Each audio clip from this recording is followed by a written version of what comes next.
Bonjour, bienvenue à tous dans l'espace formation emploi du salon Medagri. Dans le cadre de ce salon un peu particulier, l'espace emploi formation souhaitait avec ses partenaires donner et tenir la place que doit avoir la formation au sein de notre vie.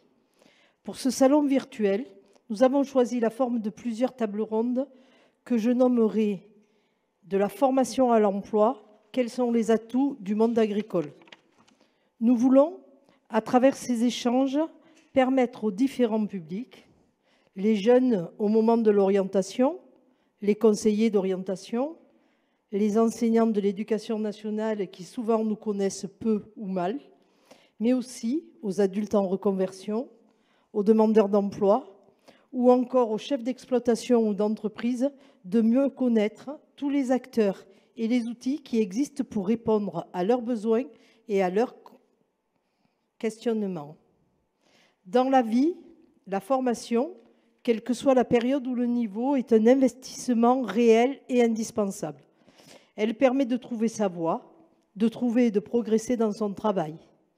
Si l'on parle de la formation initiale, c'est à travers l'enseignement agricole, sous quelle forme que ce soit, en passant par l'alternance et l'apprentissage, qui, je le souligne, est aujourd'hui une voie d'excellence, que sont préparés les professionnels de demain.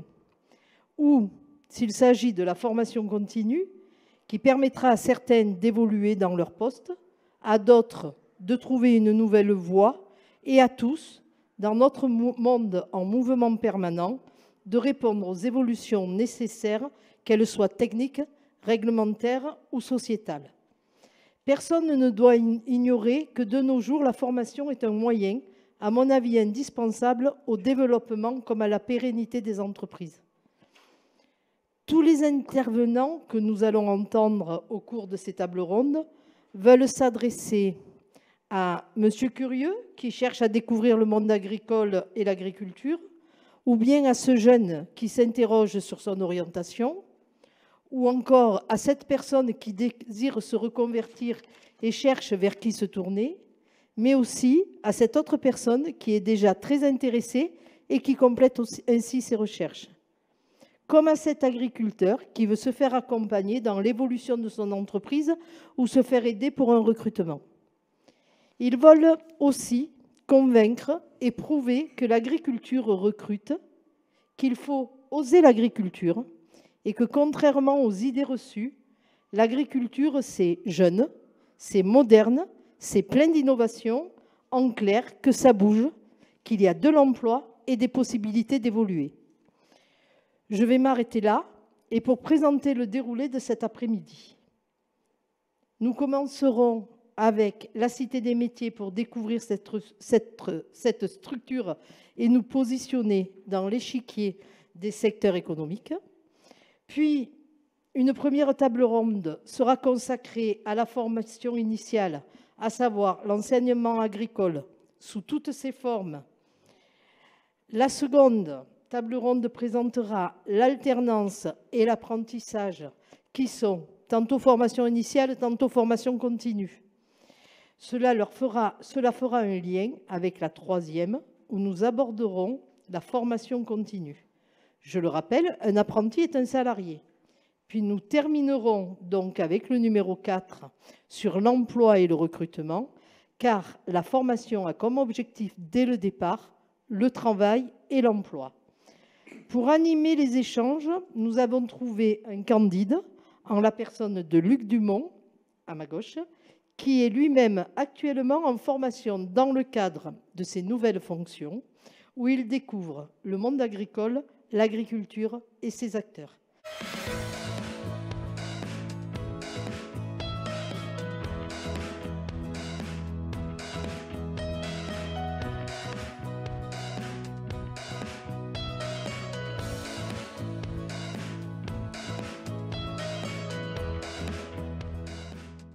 Voilà, bienvenue à tous pour cette première table ronde de la série consacrée à la formation initiale. Alors nous avons avec nous 3 jeunes étudiants du lycée professionnel LPA La Ricarde, accompagnés de leur proviseur, M. Christian Landal, nous avons Madame Florence Robert, directrice régionale PACA Apprentissage du Conseil national de l'enseignement agricole privé. Et nous avons enfin Monsieur Raymond Hulpat, directeur de la maison familiale et rurale de Richerange. Je propose de commencer avec vous, Madame. Est-ce que vous pouvez vous présenter, surtout nous présenter qui est le Conseil national de l'enseignement agricole privé? Ok, alors bonjour à tous. Donc le CNEAP, le Centre national d'éducation agricole privée, représente en France 180 établissements, donc tous qui forment des jeunes dans l'agriculture, autant sur la partie formation initiale, donc temps plein, que de l'apprentissage et de la formation continue. Alors c'est vrai que moi, je représente pour notre fédération l'apprentissage, mais à ce jour, je viens aussi pour l'autre partie, la formation initiale, puisque je coordonne les établissements PACA, et sur cette région, on est 4 établissements, Saint-Maximin, Valréas, Miramas et puis Carpentras. On l'a vu dans l'introduction, dans les premiers échanges qu'on a eus, on a des métiers qui sont en tension sur l'agriculture. Est-ce que vous pouvez nous en citer quelques-uns spécifiques à notre région Provence-Alpes-Côte d'Azur et à notre département? Nous nous trouvons aujourd'hui à Avignon ou Vaucluse. Oui, alors je vais citer surtout ceux pour lesquels nous travaillons nos établissements, puisque du coup c'est ceux pour lesquels nous sommes le plus sensibilisés. Ça ne veut pas dire qu'ils représentent mes collègues, forcément.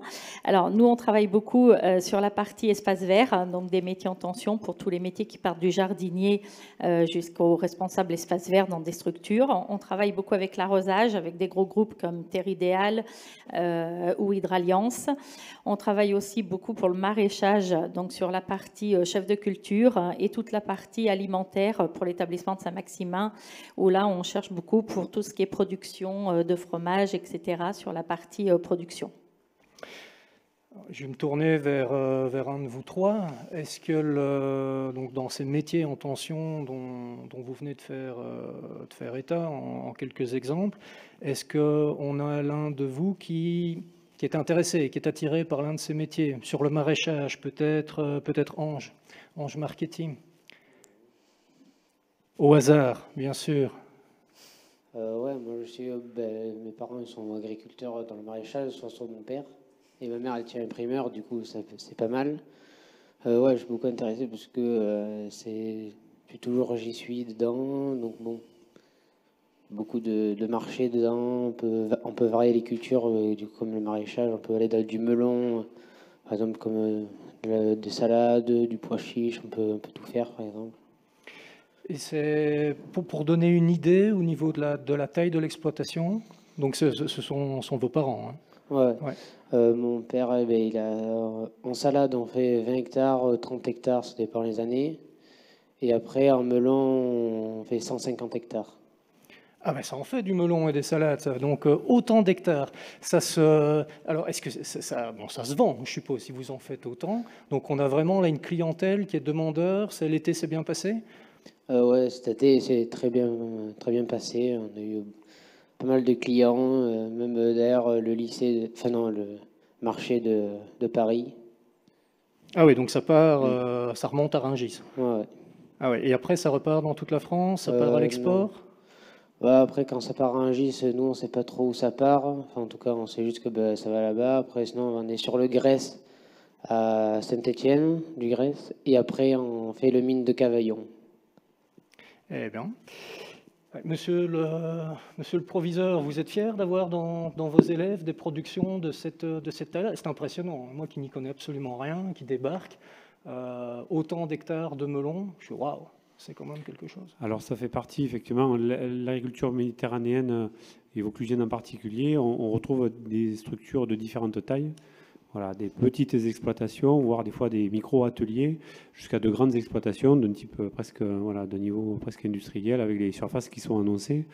Donc là, on a des jeunes qui se destinent au métier d'agriculteur. Donc souvent, ils sont issus de ce milieu-là, mais pas toujours, pas que. Suivant les filières, suivant les formations proposées, le public varie énormément. Et donc, vous dites qu'ils viennent parfois ou souvent d'un milieu familial agricole, mais on s'oriente comment chez vous? Pour arriver chez vous, et comment vous les orientez aussi? Vous parliez des petites, des grandes exploitations avant de les diriger peut-être vers une filière, vers un métier final. vers une orientation, le choix de leurs options? Est-ce que la gestion, la production, le commerce? Alors, d'une façon générale, dans l'enseignement agricole, on va retrouver les grandes filières ou les grandes branches de la production agricole. Donc, on a la production pure, production végétale ou production animale. On va retrouver tous les métiers liés à la transformation, les métiers verts, les métiers de la nature et de l'environnement. On va retrouver les métiers du service ou de l'aménagement. La collègue en parlait tout à l'heure. Ensuite, au niveau de l'orientation, donc, ça se joue comme pour tous les jeunes de France, hein, ça se joue au collège. C'est en fonction, on va dire, bien sûr, des résultats scolaires et puis après de l'envie et de la motivation. On va retrouver dans l'enseignement agricole les différents systèmes de formation. Donc, on va retrouver des formations générales et technologiques, avec des bacs technologiques, avec le bac général, des formations supérieures.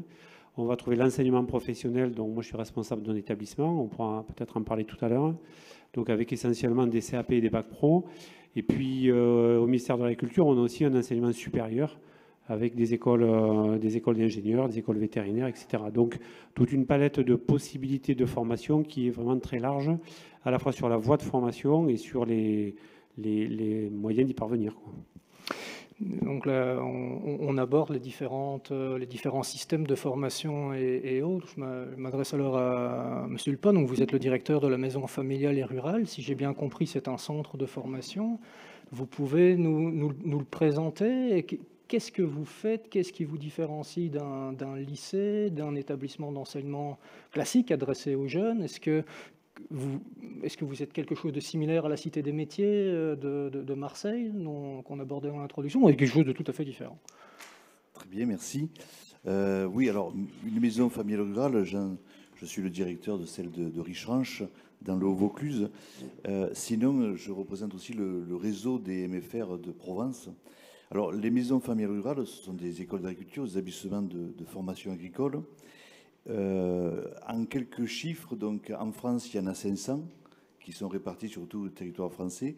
Et à l'étranger, donc sur les pays, je dirais, qu'on accompagne, entre guillemets, que ce soit donc l'Amérique centrale, que ce soit donc l'océan Indien, etc. Donc aujourd'hui, en 2020, 1600 MFR dans le monde. Donc c'est intéressant parce qu'il y a pour tous les liens par la suite. Alors, une maison familiale rurale, par définition, donc, on est au ministère de l'Agriculture. On est, je dirais, dans les mêmes dispositifs de formation et les mêmes programmes qu'un lycée agricole public ou privé. Sauf que nous, on a la particularité qu'une maison familiale rurale, on est dans un système associatif. Ça veut dire que chaque maison est une association loi 1901. Et le conseil d'administration est composé de parents ou de parents d'anciens élèves. C'est ce qui en fait aussi un petit peu la différence, parce que les parents sont acteurs du fonctionnement et de la bienveillance de la maison, quoi. En termes sur le Vaucluse, donc il y a 4 MFR. Alors puisqu'on est dans le département de Vaucluse pour ce MEDAGRI aujourd'hui, donc si on part du Haut-Vaucluse vers le sud-Vaucluse, donc Haut-Vaucluse, celle de Richeranche où on est dans l'enclave des Papes, une qui est à Bolène, qui est un essaimage de Richeranche d'ailleurs, une qui est à Monteux, cœur du Vaucluse, et une qui est à la Tour d'Aigue. Voilà, par exemple, pour le Vaucluse. Sinon, dans les Bouches-du-Rhône, il y a 7 maisons, et 2 dans les Alpes, une dans les Hautes-Alpes et une dans les Alpes d'Haute-Provence. Donc, ce qui fait 13 MFR dans la région Provence. En termes de formation, puis après je vous redonnerai la parole, en termes d'orientation, c'est vrai que chaque MFR a un petit peu la couleur de son territoire. Si on prend l'exemple de la MFR de Monteux, puisqu'elle est au cœur du Vaucluse, donc là on est plutôt sur la fleur, sur l'horticulture et sur l'agroalimentaire. Si on prend l'exemple de Richeranche, on est plutôt sur la vigne, donc la viticulture, œnologie, et tout ce qui est donc élevage, petit élevage, et ensuite tout ce qui est aménagement de l'espace, et notamment gestion des milieux naturels. Voilà. Dans la région Provence, l'élevage, l'agriculture, la nature, jardin, espace vert, agroalimentaire, laboratoire, tous ces métiers sont représentés. Et puis d'autres métiers se sont ajoutés à ça, comme le commerce, la gestion, la cuisine, service aux personnes. Mais on est toujours dans l'esprit de former des acteurs du milieu rural, plus ou moins proches de l'agriculture, bien sûr, mais dans le milieu rural. Et puis, alors avec ça, donc, des formations prépa-apprentissage et formation continue, ce qui fait le panel un petit peu de tout. C'est quand même très impressionnant et très loin de l'image d'Épinal qu'on peut avoir. On parlait beaucoup de métiers extrêmement variés. On parlait beaucoup aussi de réseaux. 1600 maisons familiales et rurales dans le monde. Dans l'océan Indien, on voyage. C'est Ange disait tout à l'heure, les melons qui s'en vont à Rungis et puis qui vont un peu partout. On est sur quelque chose là de beaucoup plus diversifié, de beaucoup plus technologique, moderne, intuitif, dynamique que ce qu'on peut avoir comme image au niveau du grand public, d'une agriculture de nos grands-parents ou dans des petits villages ou autres. Pour pouvoir avoir accès à tous ces métiers, je me redirige vers Madame Robert. Comment se forme-t-on pour pouvoir travailler dans le secteur agricole aujourd'hui, au XXIe siècle, en 2020 ? Alors, j'imagine que je parle un peu au nom de nous trois, puisqu'on a les mêmes méthodes pour former les jeunes à ces métiers-là. Effectivement, soit il y a le cursus qu'on appellera classique, c'est-à-dire les formations à temps complet, mais dans des lycées professionnels agricoles que nous représentons, où les jeunes peuvent démarrer soit sur des 4e ou des 3e professionnels, la coloration agricole, et puis derrière, effectivement, se choisir des métiers pour enchaîner soit sur des niveaux CAP, soit des niveaux bac pro, soit d'ailleurs des cursus aussi généraux avec des premières et terminales générales, mais qui sont à coloration agricole, de manière à pouvoir effectivement choisir un métier. Donc les cursus, c'est vrai, avant, il y a une vingtaine d'années, quand on faisait un CAP, c'était qu'on était le vilain enfant de la famille, qu'on avait mal réussi. C'est plus vrai aujourd'hui. Un jeune peut rentrer sur un CAP vraiment par choix de métier et continuer jusqu'à se former en bac +2, +3, voire les écoles d'ingénieurs, comme l'a cité le collègue tout à l'heure, à l'ISARA, etc. Donc si je prends par exemple l'exemple peut-être qui va parler à tout le monde, qui est le jardinier, effectivement on peut commencer par un CAPA jardinier paysagiste qui amène au premier métier de l'espace vert, mais derrière cette personne-là, elle peut déjà enchaîner sur un bac pro aménagement paysager, un BTS aménagement paysager et derrière des études d'architecte en aménagement. Alors ça, c'est pour ceux qui font un grand cursus scolaire. Pour ceux qui veulent aller à l'emploi, ils peuvent réussir leur carrière et gagner de l'argent, puisque c'est ce qui parle aussi aux jeunes, en faisant jardinier et derrière monter sa propre entreprise. Dans nos régions du Sud, il y a un fort besoin et des grosses demandes. Quand vous dites paysagiste, moi j'imagine tout de suite les villas de stars sur la côte, aller aménager les jardins de tout ce monde qui fait rêver. Et on peut faire des stages. On peut faire des stages soit en entreprise ou alors directement dans les villas. Alors tout à fait, selon le fonctionnement, si vous êtes en stage professionnel via effectivement les 4e, 3e ou le système des MEFER, que je connais bien du coup, vous pouvez faire des stages pouvant découvrir ces métiers. Les classes de pré-apprentissage sont là pour ça aussi. Alors c'est vrai que je ne l'ai pas cité, mais dans notre réseau on le fait. Cette année on a une centaine de pré-apprentis qui sont là pour découvrir des métiers, notamment les métiers de l'espace vert et de l'agriculture qui sont mal connus ou de manière encore ancienne, on va dire. Voilà. Et après ces stages découvertes, ils peuvent rentrer donc sur la partie soit apprentissage, soit le temps plein qu'on appelle, mais avec en moyenne 4 à 8 semaines de stage par année scolaire. Monsieur Hulpa, dans le réseau des maisons familiales et rurales, on a des systèmes d'aide pour obtenir des stages, pour que ce soit des aides financières ou alors simplement via votre réseau. Est-ce qu'on peut trouver une entreprise, une villa ? J'ai envie d'aller dans une villa, moi. Oui. Dans un beau jardin. C'est une très bonne question. Oui, c'est vrai que les stages font partie de notre cœur du métier, puisque en MFR, en maison familiale rurale, toutes les formations sont par alternance. Donc l'alternance est développée dans la MFR depuis 1937, donc il y a l'expérience qui est un petit peu là. Et d'ailleurs, cette alternance, donc ces stages, il y a donc une pédagogie du concret. Et donc, d'où l'importance des stages. Alors, comment on accompagne un stage? C'était votre question. C'est vrai qu'en fonction du cursus, si c'est un jeune de 4e, par exemple, l'enseignement agricole, les stages, on va lui faire découvrir des stages pour qu'il puisse, dans les thématiques plantes, animales, environnement, au moins qu'il puisse, à minima, vivre 3 types de stages pour qu'il se familiarise avec donc, ces métiers-là. Le rythme des stages, c'est 1 semaine, de cours sur site à la MFR et 15 jours de stage, et ceci toute l'année. Ce qui veut dire que en moyenne, un jeune de la 4e au baccalauréat, il vit entre 18 et 22 semaines de stage par année scolaire. Donc, ce qui veut dire que c'est pas rien. Et donc, une fois qu'on a ciblé chaque jeune, et individuellement, on essaie de les mettre acteurs. Si par exemple, dans votre question, si le jeune veut aller travailler dans une villa pour se familiariser avec les espaces verts, d'abord on va essayer de voir dans son contexte, dans son secteur, s'il y a matière à trouver. Et sinon, les formateurs donc, ont maintenant un cahier, enfin un carnet d'adresses qui permet de les aiguiller au plus proche quand c'est des plus jeunes, et on essaie d'éloigner les stages au fur et à mesure de l'âge. Quelqu'un qui est en baccalauréat, qui a 18 ans, forcément, on va l'inciter à aller de plus en plus loin pour qu'il s'ouvre sur l'extérieur. Voilà. Et quelqu'un qui sort d'un stage comme ça, ou d'une telle formation, son taux de réussite, il a quelle chance de trouver un métier par après? Vous avez des chiffres on aime bien les chiffres, hein, à notre époque, surtout avec la crise du Covid, tous les jours, on voit des chiffres négatifs. Allez, donnez-nous un chiffre positif, un taux de réussite d'insertion professionnelle, quelque chose où on est qui redonne envie. Voilà. Alors, c'est vrai que la formation agricole en général est un système qui réussit bien. Je crois que c'est vraiment des métiers d'avenir et des métiers passion.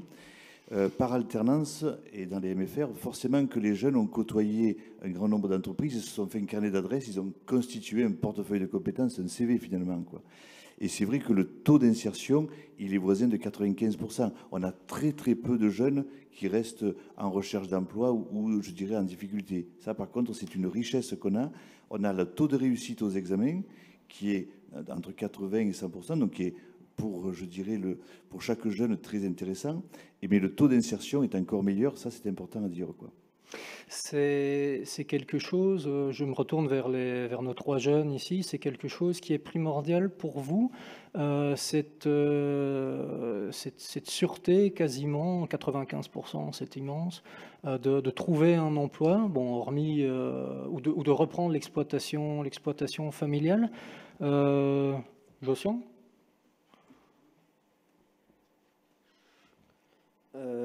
Moi, on peut dire que oui, c'est l'avantage d'être en pro.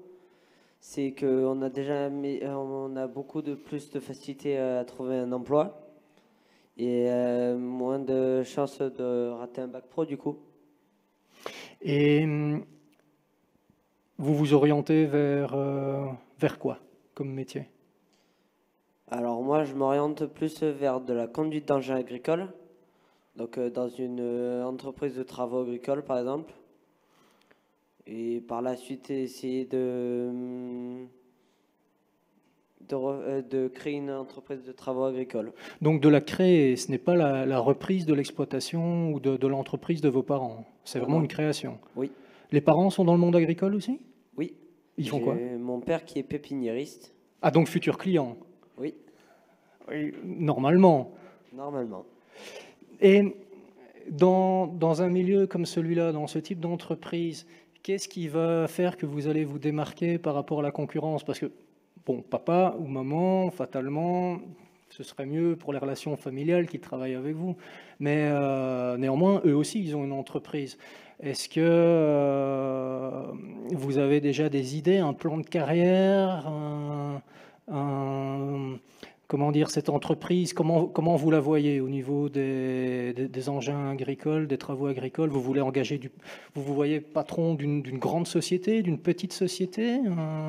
Comment vous voyez les choses? Alors moi, je vois déjà, pour me démarquer, ça serait la qualité du travail. C'est pas tout le monde qui fait du bon travail. Et aussi au niveau de la réussite des employés. Ça veut dire si des employés ont bien travaillé au lycée, s'ils font des BTS par la suite pour spécialiser, voire une grande entreprise. Madame Robert, on a ici, c'est quelque chose d'extrêmement enthousiasmant, je trouve, et certainement par rapport au contexte qu'on vit actuellement. Vous nous avez donné un chiffre, 95% de taux de réussite, d'insertion après, de sûreté de décrocher un emploi. On a là un jeune homme qui est plein d'ambition, qui veut créer une grande société, enfin une société qui va se développer, qui voit très clair par rapport à son avenir, très enthousiaste. On a aussi il a cité quand même 2 valeurs fondamentales au monde agricole, la qualité de nos produits, de nos entreprises ici en France et en Méditerranée ou dans la région, et aussi un côté très humain par rapport au personnel. Ça colle au plan de carrière que vous voyez dans le secteur ? Alors entièrement, puisque effectivement, tous les métiers dont j'ai pu parler au départ, autant que ce soit le maraîchage, que l'arrosage, que tout ce qui est espace vert, sont des métiers dans lesquels on peut faire de belles carrières tout en ayant en premier objectif effectivement la qualité, la relation humaine, parce que justement on est quand même dans des entreprises à valeur humaine, même si on est parfois sur des très grosses structures où il y a peut-être 300 employés agricoles, parce qu'on est sur des grosses serres, par exemple, alors, je cite Rougeline parce que c'est un des partenaires avec lesquels nous travaillons, mais il n'est pas exhaustif, c'est celui qui me vient comme ça, malgré que ce soit des grosses structures, parce que 300 salariés en agriculture, ça commence à peser, il reste notion de management quand même par l'humain. Donc c'est important de le signaler, et c'est pour ça que quand nous on recherche des chefs de culture ou des seconds à former, on a du mal à les trouver parce qu'ils ont encore l'image de l'exploitant qui déjà est à l'exploitation du lundi matin au dimanche soir et s'arrête jamais. Alors maintenant il y a une gestion de l'exploitation qui peut se faire à distance avec tous les outils numériques que nous connaissons. Et parce qu'on est appuyé par des salariés avec la nouvelle approche du salarié. C'est-à-dire que même dans l'agriculture, on considère que les gens ont droit à des congés, à des heures de repos et à une vie de famille surtout. Ouais. C'est quelque chose que vous ressentez aussi, Monsieur Gandal, dans les lycées. Les jeunes, ils viennent par choix et pas par obligation ou par tradition familiale. Il y a cette tendance qu'on vit actuellement. C'est un secteur qui attire, mais ce n'est pas un second choix. Alors on a tous les cas de figure. Bon voilà, on a des exemples là avec nous de jeunes qui sont issus du milieu agricole. Tout le monde connaît quand même le contexte professionnel global. C'est pas la majorité des élèves de nos établissements. Voilà, il y en a quand même quelques-uns. Et heureusement qu'on a des jeunes d'autres milieux qui viennent s'intéresser à ces métiers-là. Tout à l'heure, vous parliez d'image d'Épinal. Effectivement, je crois qu'auprès du grand public, comme beaucoup de métiers, on a des représentations qui ne correspondent pas vraiment à la réalité. Le monde agricole a beaucoup évolué, les métiers ont changé. Madame parlait de conditions de vie, de conditions de travail. La révolution du numérique concerne aussi le monde agricole. Sur les lycées agricoles, on a tous des exploitations.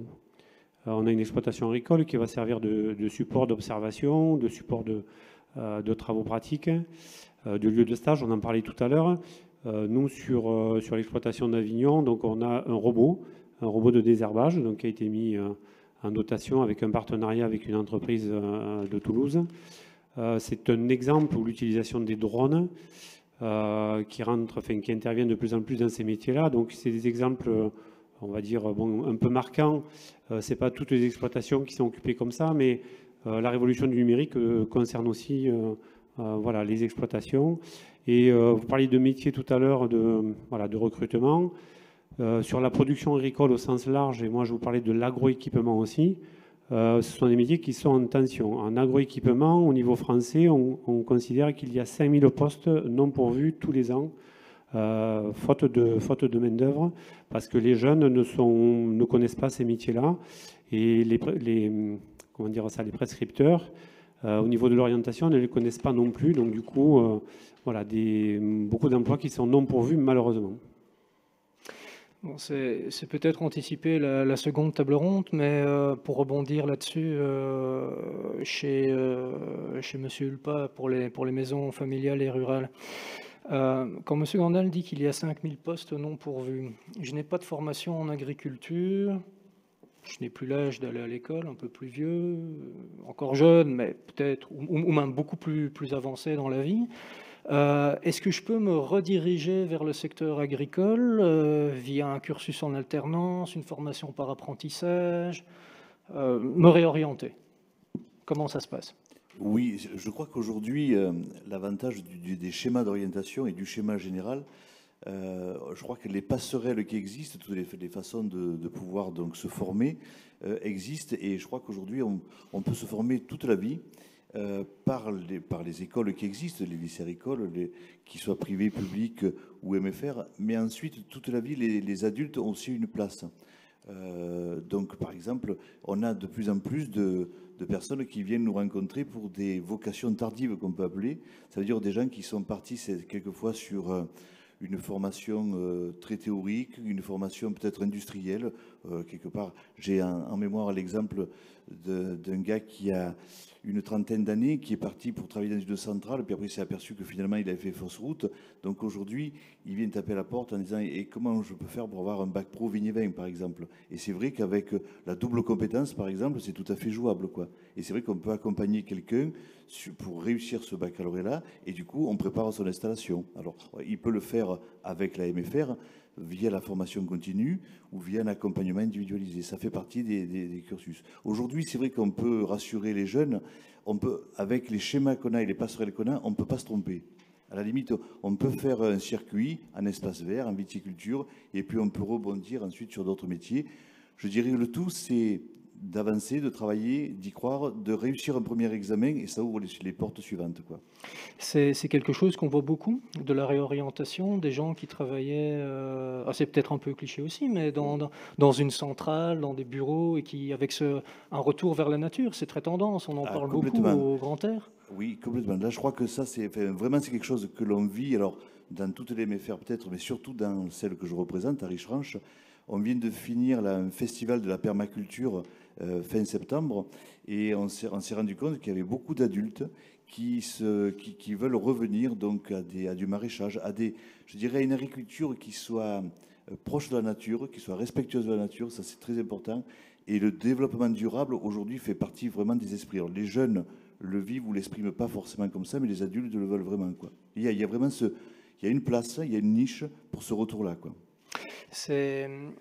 Je me retourne vers Baptiste Rouchon, qui n'a pas encore eu la parole, et ce sera le mot de la fin de cette table ronde-ci.